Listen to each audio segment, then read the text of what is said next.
ராதே கிருஷ்ணா. வணக்கம். நான் உங்கள் சுகியம்மா பேசுகிறேன். சித்திரை பெற்ற பாக்கியம் இதில் இப்போ மீனாட்சி அம்மனுடைய தாளப்பருவம் பற்றி நம்ம பார்க்க போகிறோம். இந்த தாளப்பருவத்தில் குழந்தை என்ன பண்ணும் அப்படின்னாக்கா, அப்படியே மெதுவாக உக்காந்துக்கிட்டு வாட்டி அம்மா எப்படி பேசுகிறாங்க, அப்பா எப்படி பேசுகிறாங்க அப்படின்னு சொல்லிட்டு அவங்களுடைய வாய் அசைவே பார்த்து அதுவும் ஏதாவது பேச கற்றுக்கும். உலகத்துக்கே இருக்கிற எல்லாருக்குமே ஓசையை கொடுக்குற நாய்க்கு பேசுகிறதுக்கு மலையத்துவஜனும் யார் காஞ்சனமாலையும் பேச கற்றுக் கொடுக்குறாங்க. அது மட்டும் இல்லை, இதுதான் தாலாட்டு பருவம் அப்படின்னு இதுக்கு பேர்.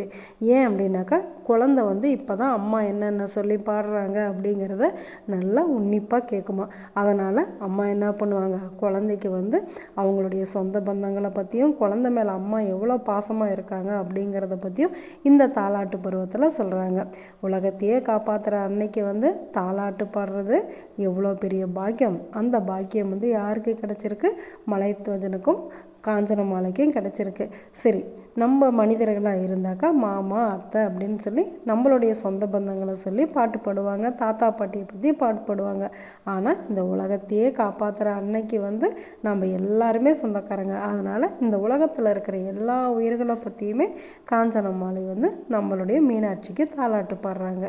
கண்டிப்பாக நம்மளுக்கு வாய்ப்பு கிடைக்கும்போது இந்த பிள்ளை தமிழை படித்து நாமளும் அனுபவிக்கணும். மீனாட்சி என்னென்ன பேசுகிறாங்க அப்படின்னு சொல்லிட்டு கேட்கலாமா?